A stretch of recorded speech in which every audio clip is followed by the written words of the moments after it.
बिस्मिल्लाहिर्रहमानिर्रहीम। हम स्टार्ट करते हैं चैप्टर नंबर 6 का एक टॉपिक है, टॉपिक नंबर 6.5।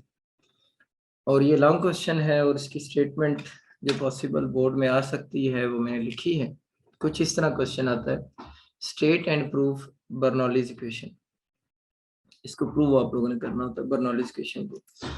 इस इक्वेशन की जो स्टेटमेंट है वो तो हम इस टॉपिक के इस सबसे एंड पे जाके देखेंगे, जब फार्मूला प्रूव हो जाएगा फिर हम इसकी स्टेटमेंट लिख लेंगे, किसकी स्टेटमेंट क्या बनती है।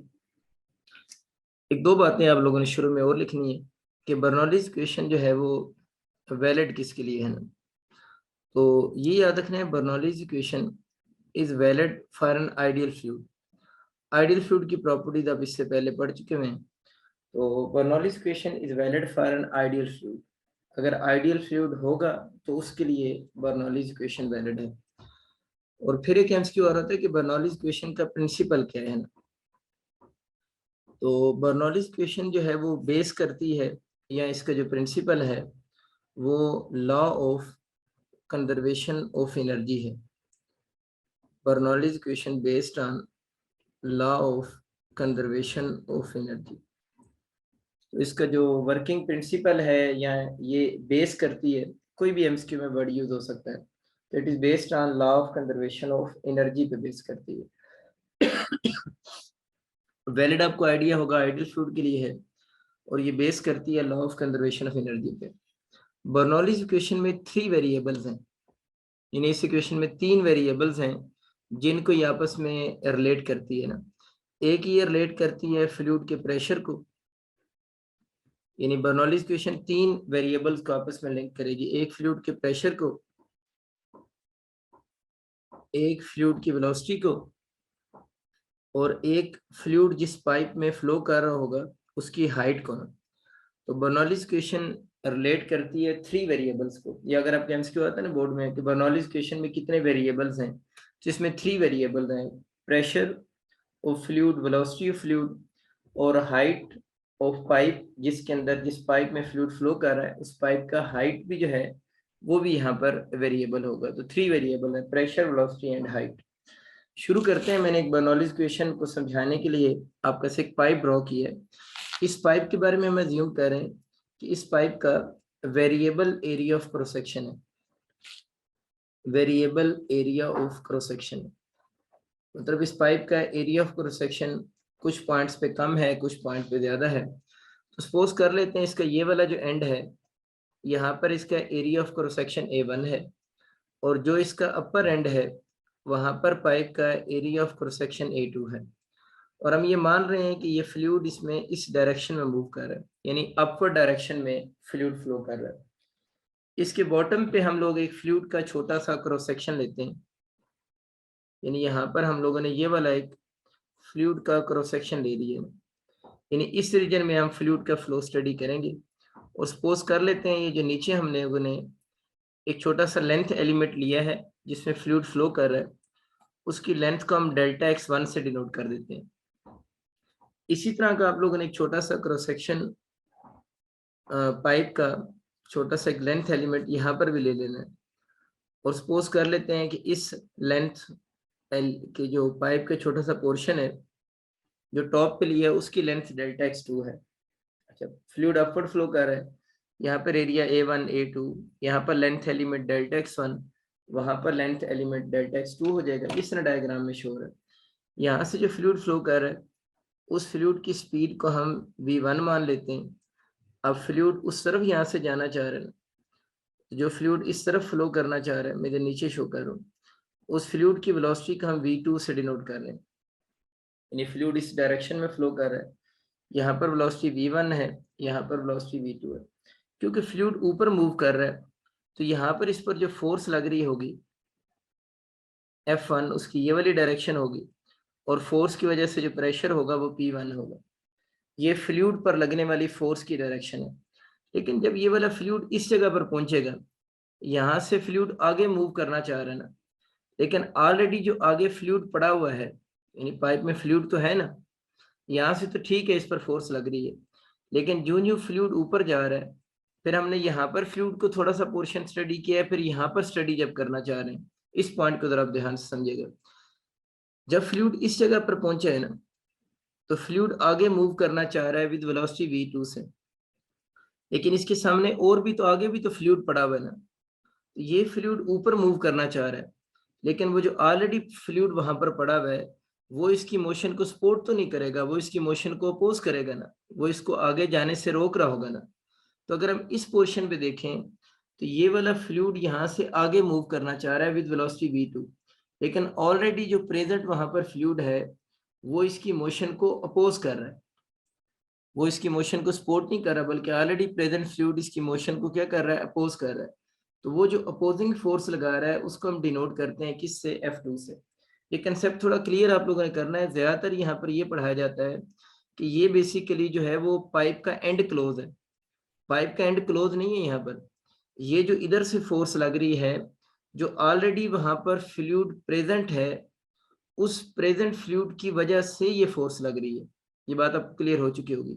अब जाहिर है ये फ्लूइड इस तरफ मूव करना चाह रहा है, तो ऑलरेडी वहां पर जो फ्लूइड होगा वो इसकी मोशन को अपोज करेगा, तो मोशन को अपोज करने की वजह से फोर्स F2 लग रही है। और उस फ्लूइड का जो प्रेशर होगा, उस प्रेशर को हम P2 से डिनोट कर देंगे। कुछ बच्चे समझते हैं शायद ये एक्सटर्नल प्रेशर है, तो ये एक्सटर्नल प्रेशर नहीं, बल्कि ये P1 भी फ्लूइड का प्रेशर है, P2 भी फ्लूइड का ही प्रेशर है। तो ये आपको क्लियर हो गया कि F2 कौन सी फोर्स है, कि जब ये वाला फ्लूइड का पोर्शन आगे मूव करना चाह रहा है तो ऑलरेडी प्रेजेंट जो फ्लूइड है वो उसकी मोशन को अपोज करेगा, तो वो इसकी मोशन के अपोजिट फोर्स लगाएगा।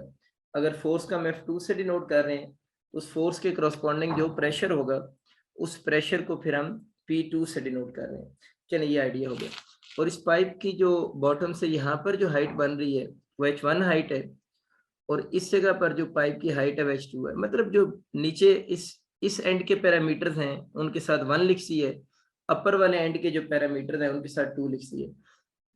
इस छोटे से लेंथ एलिमेंट में जो फ्लूइड की मास है उसको डेल्टा m1 कह देते हैं, और इस वाले छोटे से लेंथ एलिमेंट में जो फ्लूइड की मास कंटेन कर रहा है उसका हम m2 से डिनोट कर देते हैं। एक जगह पर m1 कह रहे हैं, एक जगह पर हम m2 से डिनोट कर रहे हैं। और फ्लूइड जो फ्लो कर रहा है वो हमें पता है आइडियल फ्लूइड होता है, और आइडियल फ्लूइड की एक प्रॉपर्टी आप लोगों ने पढ़ी है कि आइडियल फ्लूइड जो होता है वो इनकम्प्रेसिबल होता है। आइडियल फ्लूइड जो होता है वो इनकम्प्रेसिबल होता है। इनकम्प्रेसिबल मीन उसकी डेंसिटी यूनिफॉर्म होती है। तो हम इस बर्नौली इक्वेशन को ड्राइव करने के लिए इस पाइप में जो फ्लूइड अज्यूम कर रहे हैं वो आइडियल है, और आइडियल फ्लूइड की एक प्रॉपर्टी होती है कि वो इनकम्प्रेसिबल होता है ना। इनकम्प्रेसिबल मीन उसकी डेंसिटी यूनिफॉर्म रहेगी। तो यहाँ पर जो डेंसिटी है और यहाँ पर जो डेंसिटी है वो सेम रहेगी, तो हम फिर डेंसिटी की सिंबल रो ही लिख देते हैं ना। किस पाइप में जब फ्लूइड फ्लो कर रहा है तो उसकी डेंसिटी जो होगी वो यूनिफॉर्म रहेगी। अभी हमने थोड़ी देर पहले बात की है कि it is based on the law of conservation of energy. ये बर्नौली की जो इक्वेशन है ये law of conservation of energy पे बेस करती है। तो law of conservation of energy apply करने के लिए हमें वर्क और एनर्जीज कैलकुलेट करना पड़ेंगी। तो जब ये फ्लूइड फ्लो कर रहे हैं ना, तो अब हम इसकी फ्लो के दौरान वर्क कैलकुलेट करते हैं। तो सबसे पहले हम कैलकुलेट करते हैं फॉर लोअर एंड ना, यानी वर्क डन कैलकुलेट करते हैं इसके जो नीचे वाला एंड है ना उसके लिए, यानी वर्क डन कैलकुलेट करना है for lower and. Work done का फॉर्मूला आपको पता है, वर्क डन क्या होता है, F.D होता है ना, फोर्स इनटू डिस्प्लेसमेंट होता है। अगर हम नीचे वाले एंड की बात करते हैं तो नीचे वाले एंड पे पैरामीटर के साथ हमने 1 लिखा हुआ है ना, तो W1 हो जाएगा, फोर्स के साथ हम F1 लिख देंगे, और डिस्प्लेसमेंट जो है वो लेंथ लोअर एलिमेंट का वो डेल्टा x1 हो जाएगा। ये बात हो रही है, डिस्प्लेसमेंट डेल्टा x1 हो गया, नीचे वाले एंड पे फोर्स F1 लग रही है। तो जिस डायरेक्शन में फ्लूइड फ्लो कर रहा है, जो वेलोसिटी की डायरेक्शन है वही फ्लूइड के फ्लो की डायरेक्शन है ना, समझने की बात। तो जिस डायरेक्शन में फोर्स लग रही है उसी डायरेक्शन में फ्लूइड फ्लो भी तो कर रहा है ना ये वाला। इसका मतलब कि जो फोर्स की जो डायरेक्शन है वही डायरेक्शन इस डिस्प्लेसमेंट डेल्टा x की भी है। जिस डायरेक्शन में फोर्स लग रही है उसी डायरेक्शन में फ्लूइड का क्या है, डिस्प्लेसमेंट भी है। तो फोर्स की और डिस्प्लेसमेंट दोनों की डायरेक्शन नीचे वाले एंड के लिए सेम है। तो जब हम इसको ओपन करेंगे तो your work done become equal to हो जाएगा F1 डेल्टा x1 और कॉज ऑफ 0 डिग्री हो गया। अगर हम इसको सॉल्व करते हैं ना कॉज 0 डिग्री को, your cos 0 degree equal to 1 होगा। तो यहाँ से जो वर्क डन बन जाएगा वो इक्वल टू हो जाएगा F1 डेल्टा x1 हो जाएगा। और cos 0 डिग्री ऑलरेडी अब देख चुके हैं, वो किसके इक्वल होगा, 1 के इक्वल होगा। तो वर्क डन बन गया F1 इंटू डेल्टा x1। फिर अब जानते हैं जो प्रेशर होता है ना, प्रेशर का फार्मूला में पता है फोर्स पर यूनिट एरिया होता है, लेकिन अगर हम इस फार्मूले में F1 की वैल्यू पुट करना चाह रहे हैं तो यहाँ पर आप प्रेशर भी फिर लोअर एंड के लिए लिखोगे। प्रेशर लोअर एंड पे P1 है, फोर्स F1 है और एरिया यहाँ पर A1 है। तो यहाँ से अगर हम इस पर लगने वाली फोर्स कैलकुलेट कर लें F1, तो वो इक्वल टू हो जाएगा P1 और कौन सा A1। तो F1 की जगह पर आप लोगों ने वैल्यू पुट कर देनी है, विच इज P1 और A1 हो जाएगी। तो वर्क डन का यहाँ से जो फार्मूला बन रहा है, F1 की जगह पर आप लोगों ने लिख देना है P1 A1 हो जाएगा और साथ में डेल्टा x1 हो जाएगा। तो ये नीचे वाला एंड का आप लोगों ने वर्क डन कैलकुलेट कर ली है, विच इज P1 A1 और डेल्टा x1 है। जिस तरह लोअर एंड के लिए कैलकुलेशन की है, बिल्कुल वैसे हम कैलकुलेशन कर सकते हैं फॉर अपर एंड के लिए। अपर एंड के लिए जब वर्क डन कैलकुलेट करेंगे तो लोअर एंड के पैरामीटर में देखें, यहाँ पर सबके साथ 1 1 आया था ना, तो अपर एंड के लिए ये फार्मूला लिखेंगे, W1 की जगह W2 हो जाएगा, F1 की जगह पर F2 हो जाएगा, डेल्टा x1 की जगह पर डेल्टा x2 हो जाएगी। ये बात आपको समझ आई है, ये सेम है। 1 की जगह आप लोगों ने 2 लगा देना, लेकिन फर्क सिर्फ ये है, यहाँ पर जिस डायरेक्शन में फोर्स लग रही थी उसी डायरेक्शन में ही डिस्प्लेसमेंट भी था ना। लेकिन अपर एंड पे देखें तो हम फोर्स वो ले रहे हैं जो आगे वाला फ्लूइड इसकी मोशन को अपोज कर रहा है। इस फ्लूइड की डिस्प्लेसमेंट की ये डायरेक्शन है, यानी ये राइट साइड पे मूव करना चाह रहा है डेल्टा x2। इन डेल्टा x2 की जो डायरेक्शन है वो टुवर्ड्स राइट साइड है, लेकिन जो ऑलरेडी प्रेजेंट फ्लूइड है वो इस पर फोर्स जो लगा रहा है इस फ्लूइड की मोशन के अपोजिट लगा रहा है। इसका मतलब ये हुआ कि ये जो फोर्स जिसे हम F2 कह रहे हैं, इस F2 का और डेल्टा x2 की डायरेक्शन सेम नहीं है, इन दोनों की डायरेक्शन एक दूसरे के अपोजिट है। और अगर डायरेक्शन अपोजिट हो तब सब जानते हैं एंगल 180 डिग्री होगा ना। ये बन जाएगा F2 delta x2 cos of 180 degree हो जाएगा ना, F delta x2 cos of 180 degree. और यहाँ से अगर हम cos 180 डिग्री ले लें तो दैट इज इक्वल टू -1 होगा ना। तो यहाँ से अगर हम W2 कैलकुलेट कर लें तो W2 इक्वल हो जाएगा F2 डेल्टा x2 cos 180 पे -1, और W2 अगर हम बना लें तो माइनस के शुरू में भी लिख सकते हैं ना, -F2 इंटू डेल्टा x2 हो जाएगा। तो जो माइनस है वो आप लोगों ने स्टार्ट में लिख दी है, बिल्कुल जिस तरह पिछले पोर्शन में आप लोगों ने यहाँ पर F1 की वैल्यू पुट की है ना, बिल्कुल उसी मेथड से यहाँ पर आप लोगों ने F2 की वैल्यू पुट कर देनी है। ये सेम अप्रोच यूज करनी है, ठीक है। तो यहाँ पर अब हम F2 की वैल्यू पुट करते हैं, वही मैकेनिज्म अप्लाई करेंगे कि प्रेशर का फार्मूला क्या होता है, फोर्स पर यूनिट एरिया। तो P2 F2 A2 हो जाएगा, और F2 बच्चों यहाँ से जो बनेगा वो आपका P2 इंटू A2 बन जाएगा ना। इस F2 की वैल्यू को ऊपर पुट कर दें, जो इक्वेशन लिखी पुटिंग द वैल्यू।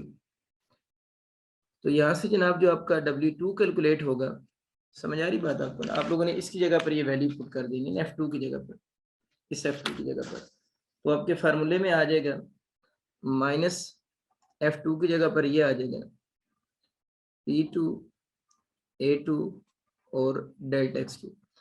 तो आप लोगों ने दोनों एंड का वर्क डन कैलकुलेट कर लिए, लोअर एंड का वर्क डन भी आ गया और अपर एंड का भी वर्क डन कैलकुलेट हो गया। अब इसी वर्क डन के फार्मूला में हम थोड़ी सी मॉडिफिकेशन लेकर आएंगे, ठीक है।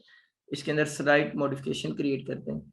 किसी भी पाइप के एंड को देखें ना, जिस तरह ये वाला पोर्शन आप देख रहे हैं नीचे वाला, अगर ये जो पोर्शन जिसको मैंने शेड किया हुआ है, अगर मैं इसका वॉल्यूम निकालना चाहूँ तो वॉल्यूम के लिए मैं इसके एरिया ऑफ क्रॉस सेक्शन को इसकी लेंथ से मल्टीप्लाई करूंगा ना।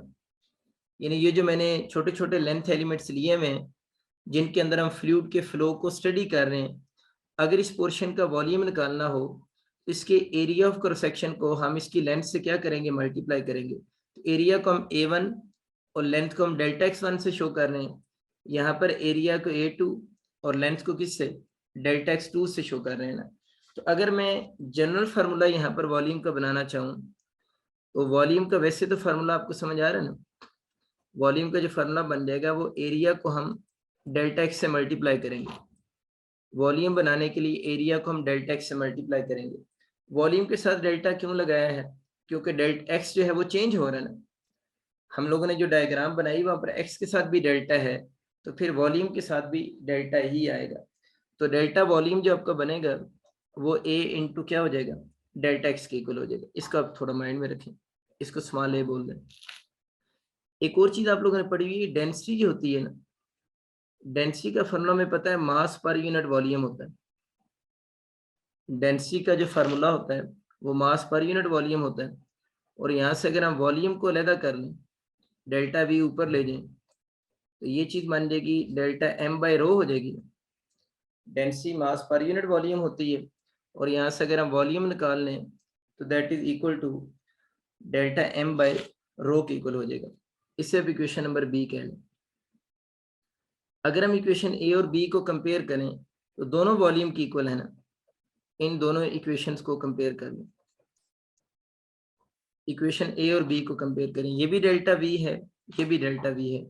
अगर इन हम दोनों को कंपेयर करें तो हम इन इक्वेशंस को फिर यूं लिख सकते हैं ना, डेल्टा एम बाई रो जो बनेगा, डेल्टा एम बाई रो जो होगा आपका वो इक्वल टू आपके पास हो जाएगा ए इंटू कौन सा, डेल्टा एक्स के बराबर हो जाएगा। तो delta M by rho A into delta X हो जाएगा। अब आप लोग जरा खुद सोचें कि हम लोगों ने जो दोनों इक्वेशन बनाई थी, इक्वेशन 1 में भी आप जरा देखें ना, ये a1 डेल्टा x1 आ रहा है, और इक्वेशन 2 तो यहाँ पर आपको नजर आ रही है, वहां पर a2 और क्या आ रहा है, डेल्टा x2 नजर आ रहा है ना। इसी इक्वेशन को हम दो तरह से लिख सकते हैं, मैं इसको दोनों तरह से लिखता हूँ। अब जरा देखें, हमने बोला था डेंसिटी तो यूनिफॉर्म है ना, क्योंकि आइडियल फ्लूइड इनकम्प्रेसिबल होता है। तो इसको अगर हम लोअर एंड के लिए लिखें, इस फॉर्मूले को अगर हम लोअर वाले एंड के लिए लिखें तो क्या बन जाएगा, लोअर एंड पे मास m1 है, डेंसिटी तो यूनिफॉर्म है, तो a1 और डेल्टा x1 हो जाएगा। और अगर इसी फार्मूले को हम अपर एंड के लिए लिखना चाहें तो डेल्टा m1 की बजाय क्या हो जाएगा, delta m2 by rho, density uniform है, तो हो जाएगा a2 इंटू डेल्टा x2। अब आप इस वैल्यू को पुट कर दें इक्वेशन नंबर 1 में, और इस वैल्यू को पुट कर दें इक्वेशन नंबर 2 में, तो वहां पर जो एरिया और डेल्टा एक्स लिखे हुए हैं वो दोनों रिप्लेस हो जाएंगे m बाई रो से। इक्वेशन 1 में मैं दोबारा दिखा रहा हूँ आपको, इक्वेशन 1 में a1 डेल्टा x1 लिखा है ना, उसकी जगह पर डेल्टा m1 बाई रो आ जाएगा। इक्वेशन 2 में a2 डेल्टा x2 लिखा हुआ है, वहां पर डेल्टा m2 बाई रो 2 हो जाएगा। तब मैं वो दोनों इक्वेशंस इधर नेक्स्ट पेज पे लिखने लगा, तो आपका कुछ कहानी यूं बन जाएगी। W1 जो आपके पास बन जाएगा, अगर हम उसकी वैल्यूज पुट करें तो P1 आ गया ना, आगे A1 डेल्टा x1 लिखा हुआ है, उसकी जगह पर आप लोगों लिख सकते हैं डेल्टा m1 बाई रो, इसे नई इक्वेशन 3 का नाम दे दें। W2 में आपको पता है माइनस p था ना, माइनस P2 हो गया, और A2 डेल्टा x2 की जगह पर आप लोगों लिख सकते हैं डेल्टा m2 बाई रो, इसे इक्वेशन नंबर 4 कह दें। तो दो रिप्लेसमेंट हमने की, बड़ी सिंपल सी, आपको क्लियर हो चुकी होगी। अब आप लोगों ने यहाँ से टोटल वर्क कैलकुलेट करना है ना। अभी तो हम लोगों ने लोअर एंड और अपर एंड का वर्क सेपरेटली कैलकुलेट किया है ना, तो टोटल वर्क डन कैलकुलेट करने के लिए आप लोगों ने जो इंडिविजुअल वर्क डन कैलकुलेट किए हैं, उन इंडिविजुअल वर्क डन का आप लोगों ने सम ले लेना है। For sake of total work done, हमने जो इंडिविजुअल वर्क डन लिए हैं उन इंडिविजुअल वर्क डन का आप लोगों ने सम कर लेना है। तो इसमें आप वैल्यूज पुट कर दें आप लोगों ने, क्योंकि वर्क डन तो बना लिए मैं। तो वर्क डन बच्चों आपका इक्वल टू हो जाएगा W1 की जगह पर उसी तरह P1 delta m1 by rho, ये प्लस है और ये माइनस मिलकर फिर माइनस ही हो जाएंगे, और ये बन जाएगा P2, सिंपल है, बस मैथमेटिक्स चल रही है, P2 delta m2 by rho हो जाएगा। इसे आप लोगों ने इक्वेशन नंबर 5 कह देना। तो आप लोगों ने दोनों वर्क डन कैलकुलेट कर लिए हैं, और उसके बाद आप लोगों ने टोटल वर्क डन भी कैलकुलेट कर लिए। अब इस प्रोसेस में आप जरा देखें ना, ये जब फ्लूइड फ्लो कर रहा था, जब इसमें फ्लूइड फ्लो कर रहे थे, तो हम लोगों ने बात की थी उस वक्त कि इसमें हम variable area of cross section है, यानी पाइप के एरिया चेंज हो रहा है। और हम लोगों ने पढ़ा हुआ है कि एरिया का स्पीड के साथ इनवर्स रिलेशन है ना इक्वेशन ऑफ कंटिन्यूटी में। अगर पाइप के एरिया चेंज होगा तो वेलोसिटी क्या होगी, चेंज होगी। अगर वेलोसिटी चेंज हो रही है तो वेलोसिटी की वजह से फिर काइनेटिक एनर्जी भी तो क्या होगी, फ्लूइड की चेंज होगी ना। दोबारा रिपीट कर रहा हूँ, हम लोगों ने जो पाइप यूज किया था इसका variable area of cross section है। इक्वेशन ऑफ कंटिन्यूटी में हम लोगों ने पढ़ा था एरिया का वी के साथ इनवर्स रिलेशन है। अगर एरिया पाइप का चेंज हो रहा है तो जिसकी वजह से इन पॉइंट्स पे फ्लूइड की वेलोसिटी भी क्या हो रही है, चेंज हो रही है। और बता रहा हूँ अगर वेलोसिटी चेंज हो रही है तो फिर काइनेटिक एनर्जी भी क्या हो रही होगी, चेंज हो रही होगी। तो इस पाइप में जब फ्लूइड फ्लो कर रहा है तो ये रीजन है क्या चेंज होने की, काइनेटिक एनर्जी चेंज होने की। फिर अब देखिए यहाँ पर फ्लूइड की हाइट, जो फ्लूइड जिस पाइप में फ्लो कर रहा है ना उस पाइप की हाइट भी चेंज हो रही है ना। तो हाइट की वजह से, यानी किसकी वजह से, हाइट की रीजन की वजह से यहाँ पर पोटेंशियल एनर्जी भी चेंज हो रही है।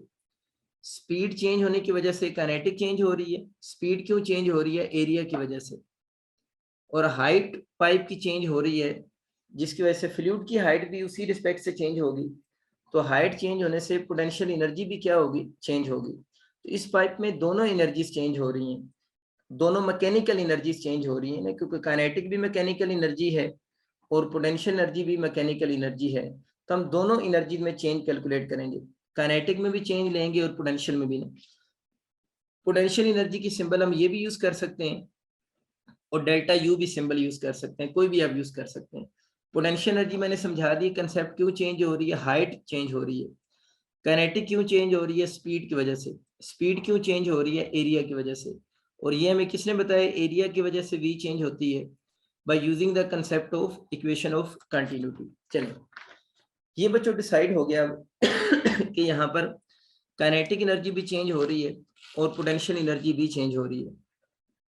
तो सबसे पहले हम कैलकुलेट करते हैं चेंज इन काइनेटिक एनर्जी।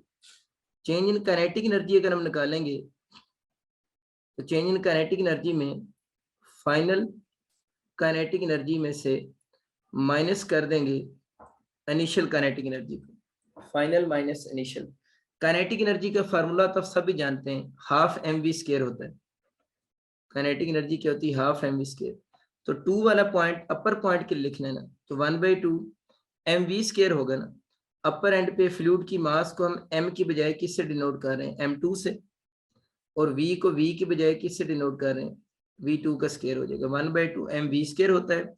2 लिखा हुआ है तो अपर एंड पे मास m2 है और फ्लूइड की जो स्पीड है उसका हम v2 से डिनोट कर रहे हैं। फार्मूला की वजह से स्क्वायर आ जाएगा। लोअर एंड की बच्चों अगर बात करें तो लोअर एंड पे फार्मूला तो 1/2 m की बजाय लोअर एंड पे m1 हो जाएगा और स्पीड v1 होगी। फार्मूला की वजह से इसके ऊपर स्क्वायर लिखना पड़ेगा। चलें जी, इसे आप इक्वेशन नंबर 6 चलें क्या, ठीक हो गया। चेंज इन काइनेटिक तो बड़ी आसानी से कैलकुलेट होगी।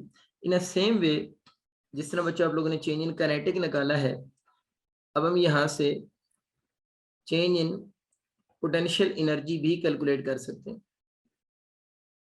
काइनेटिक भी चेंज हो रही है और पोटेंशियल भी चेंज हो रही है, क्यों चेंज हो रही है वो बता दिए। चेंज इन पोटेंशियल अगर हम निकालेंगे तो इसमें भी हो जाएगा फाइनल पोटेंशियल यानी अपर minus lower, final minus initial कर देंगे। तो डेल्टा यू यहाँ से जो बनेगा, पोटेंशियल एनर्जी आप जानते हैं ना mgh होती है ना। तो 2 वाला पॉइंट अपर पॉइंट है, वहां पर मास m2 है, g तो दोनों तरफ सेम ही है ना। और हाइट को क्या लिख देंगे, h2। लोअर वाले एंड पे मास m1 है, mgh होता है ना। अपर एंड पे 2, नीचे वाले एंड पे 1, g दोनों तरफ सेम है।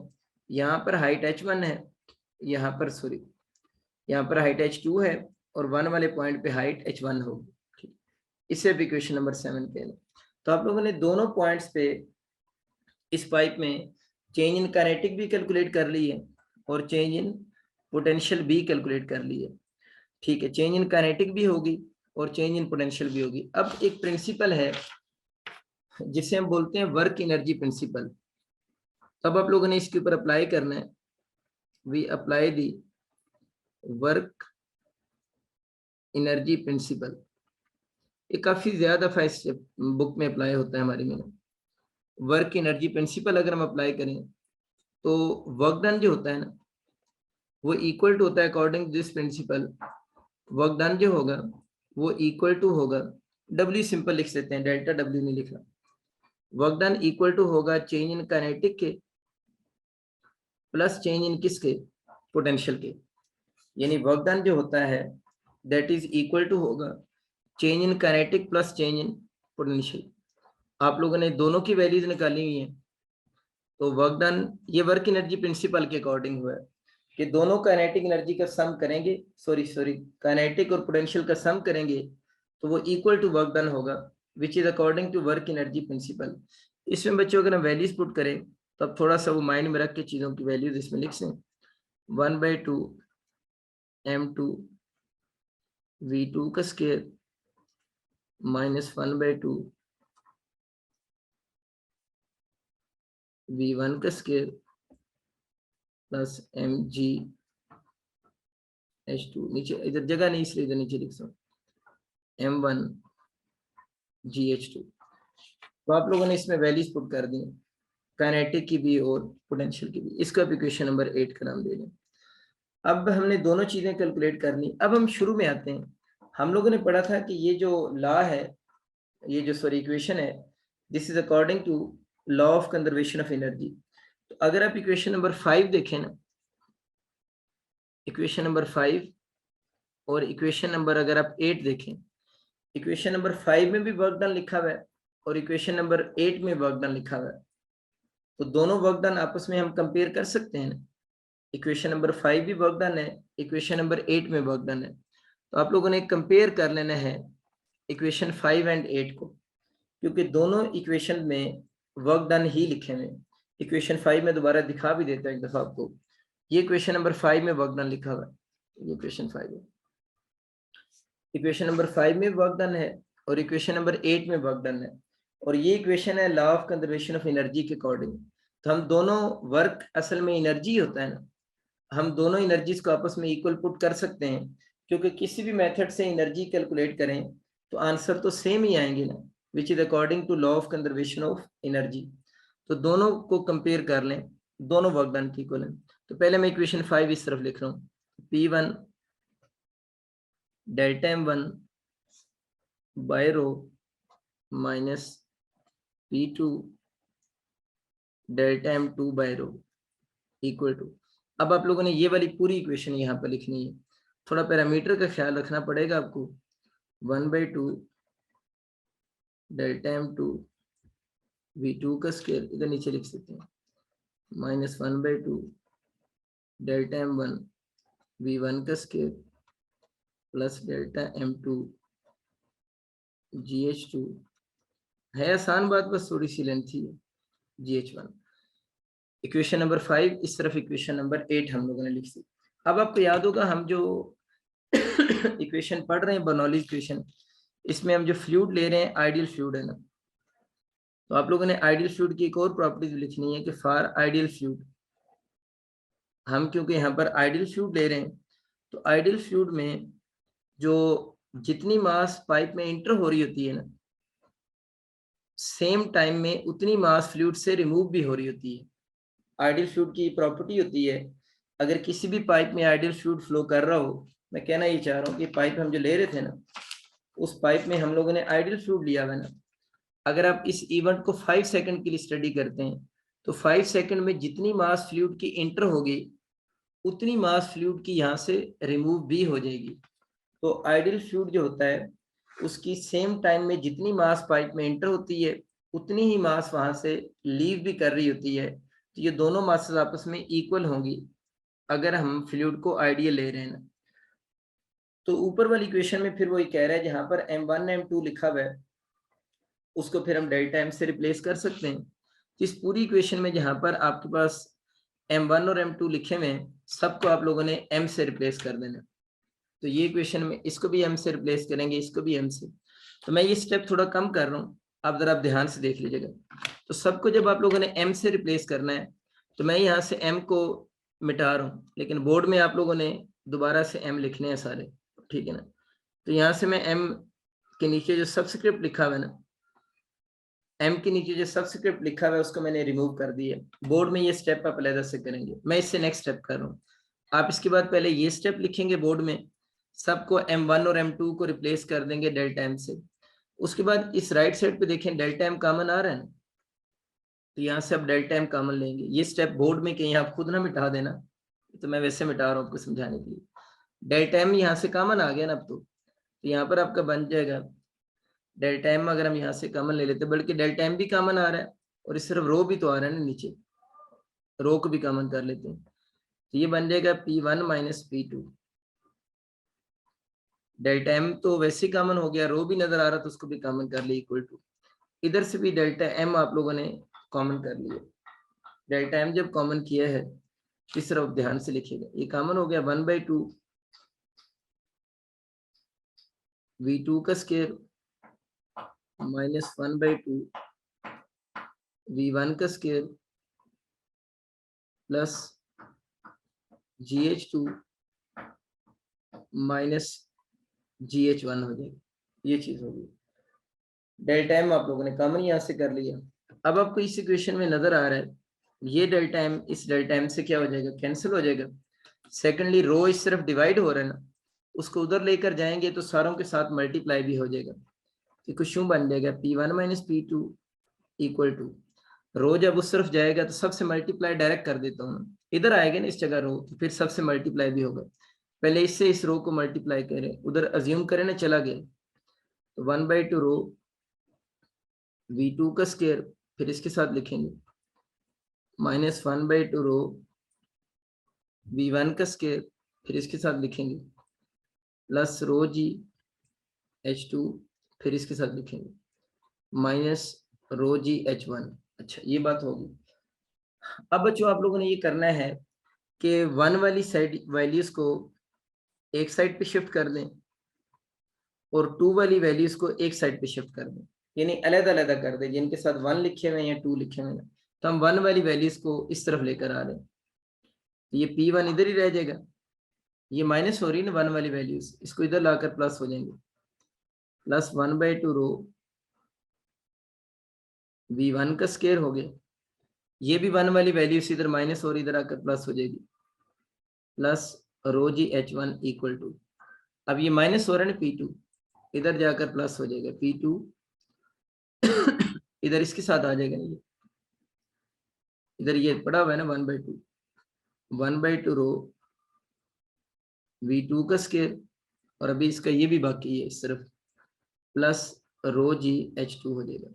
अगर आप गौर करें दोनों तरफ चीजें एक जैसी लिखी हुई, इधर भी प्रेशर है, इधर भी प्रेशर है, इधर भी 1/2 रो V स्क्वायर है, इधर भी 1/2 रो V स्क्वायर है, इधर भी रो GH है, इधर भी रो GH है, तो हम इसको यूं भी लिख सकते हैं इन शॉर्ट, P1 और P2 दो लिखने के बजाय खाली P लिख दें, इसकी जगह पर आप सिंपल सबस्क्रिप्ट ना लिखें ना, 1/2 रो V स्क्वायर इसको कर दें, 2 नहीं लिख रहे, और रो GH1 या H2 लिखने के बजाय खाली क्या लिख दें, रो GH लिख दें, यानी सबस्क्रिप्ट मैंने खत्म कर दी है, तो इक्वल टू क्या हो जाएगा, कांस्टेंट हो जाएगा।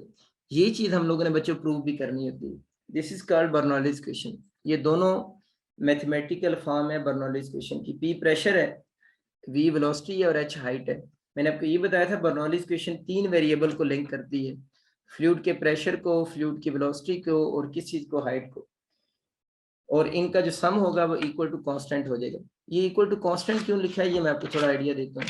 आप लोगों ने जब बॉयल्स लॉ वगैरह पढ़ते थे ना केमिस्ट्री में, आप लिखते हैं ना P1 V1 equal to P2 V2, तो आप इसको यूं लिख लेते हैं ना PV equal to constant.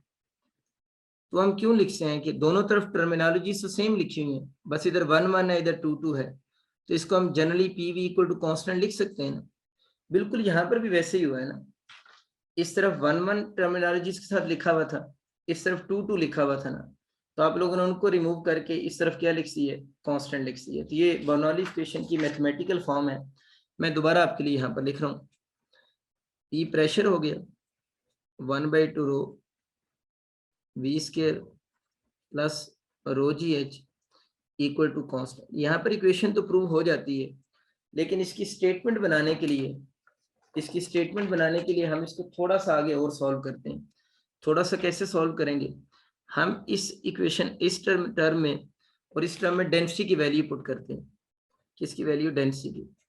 Density आपको पता है मास पर यूनिट वॉल्यूम होता है ना,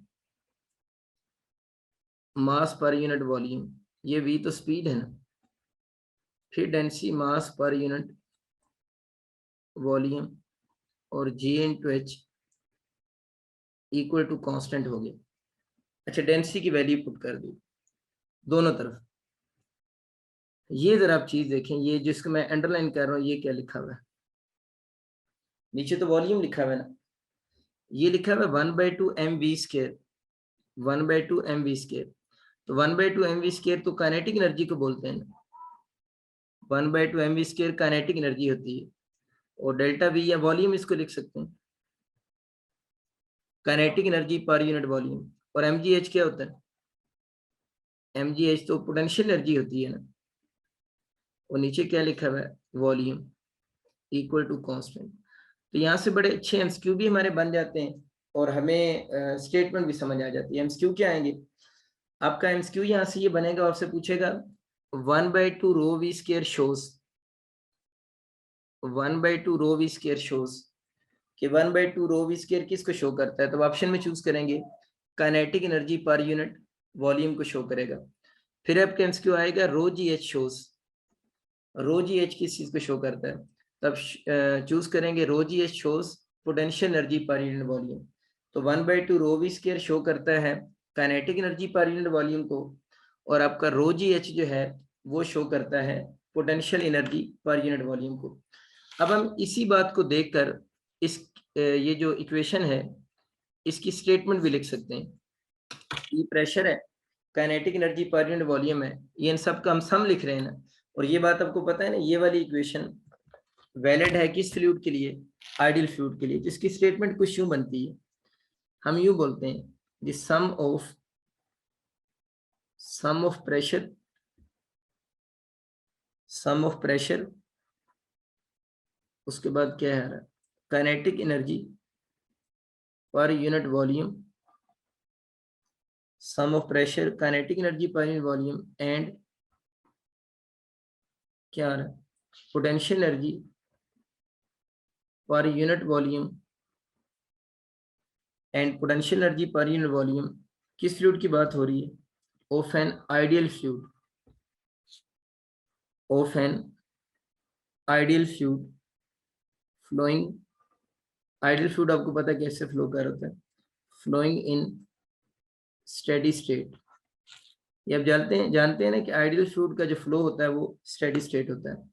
सम of pressure kinetic energy per unit volume and potential energy per unit volume किस फ्लूइड की बात हो रही है, ऑफ एन आइडियल फ्लूइड जो फ्लो कैसे कर रहा होता है इन स्टेडी स्टेट। इन सब चीजों का सम क्या रहेगा, sum will remains constant, steady state इन सब का sum remains constant at each point in a pipe. ये इसकी सिंपल सी स्टेटमेंट होगी। सम ऑफ प्रेशर, अगर भूल भी जाए शॉर्ट में लिख सकते हैं, sum of pressure kinetic energy per unit volume and potential energy per unit volume for an ideal fluid remains constant along a pipe at each point. किसी भी पाइप में इन सारी चीजों का जो सम होगा वो कांस्टेंट रहेगा। चलें, ये तो हमारा लॉन्ग क्वेश्चन हो गया। जल्दी से एमसीक्यू थोड़े से देखते हैं। दो एमसीक्यू तो ये हो गए कि आपसे पूछ सकता है कि 1/2 रो वी स्क्वायर किसको शो करता है और रो जी एच, वो मैं समझ आ गया। ये kinetic energy per unit volume, ये potential energy per unit volume. एक एमसीक्यू आ रहा था कि ये जो पूरी टर्म लिखी हुई है ना, ये पूरी टर्म किसको शो करती है, ये पूरी टर्म शो कर रही होती है टोटल एनर्जी। ये अब एमसीक्यू के लिए बातें हैं, बोर्ड में नहीं लिखनी। ये टोटल एनर्जी है ऑफ ए फ्लोइंग फ्लूइड, यानी अगर कोई फ्लूइड फ्लो कर रहा हो ना, अगर कोई फ्लूइड फ्लो कर रहा हो तो उसकी टोटल एनर्जी किसकी इक्वल होगी, P plus kinetic energy per unit volume and potential energy per unit volume. इन तीनों का जो सम होता है, ये टोटल सम क्या लिखा हुआ है, ये टोटल एनर्जी लिखी हुई है किसी फ्लोइंग फ्लूइड की। ये जो लिखा है ना kinetic energy per unit volume and potential energy per unit volume, इसको हम एनर्जी डेंसिटी भी बोलते हैं। इसको हम क्या बोलते हैं, एनर्जी डेंसिटी भी कहते हैं। यानी kinetic energy per unit volume और potential energy per unit volume is also called क्या चीज, एनर्जी डेंसिटी भी कहते हैं। फिर आप लोगों ने याद रखना है कि प्रेशर की, kinetic energy per unit volume की और potential energy per unit volume की, इनकी आपस में सेम होती है यूनिट भी एंड डायमेंशन भी। प्रेशर की, kinetic energy per unit volume की या potential energy per unit volume की आपस में सेम होंगी यूनिट भी और डायमेंशन भी। आपका एमसीक्यू यूं चेंज होकर भी आ सकता है, प्रेशर की यूनिट किसके साथ सेम है, तो इन दोनों को कंबाइंड नेम क्या देते हैं, एनर्जी डेंसिटी भी कहते हैं ना। तो हम कह सकते हैं प्रेशर की यूनिट आल्सो सेम है किसके साथ, एनर्जी डेंसिटी के साथ भी सेम है। क्योंकि एनर्जी डेंसिटी क्या होती है, kinetic energy per unit volume या potential energy per unit volume को हम एनर्जी डेंसिटी कहते हैं। एक और चीज भी आप लोगों ने पढ़ी होगी 9th में, स्ट्रेस। स्ट्रेस की भी यूनिट वही होती है जो किसकी हो, प्रेशर की हो। एक और चीज आप लोगों ने पढ़ी होगी मैट्रिक में, इलास्टिक मॉडुलस। अभी आप लोगों ने चैप्टर नंबर 8 में पढ़ा इलास्टिक मॉडुलस ना। तो इलास्टिक मॉडुलस की भी यूनिट वही होती है जो स्ट्रेस की हो, और स्ट्रेस की वही होती है जो प्रेशर की हो।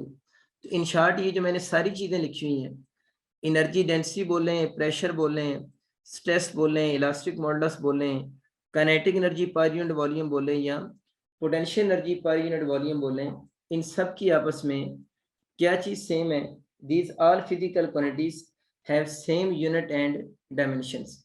इन सब की आपस में यूनिट भी सेम होती है और इन सब की आपस में डायमेंशन भी सेम होती है। खुश रहें, आबाद रहें, अल्लाह हाफिज।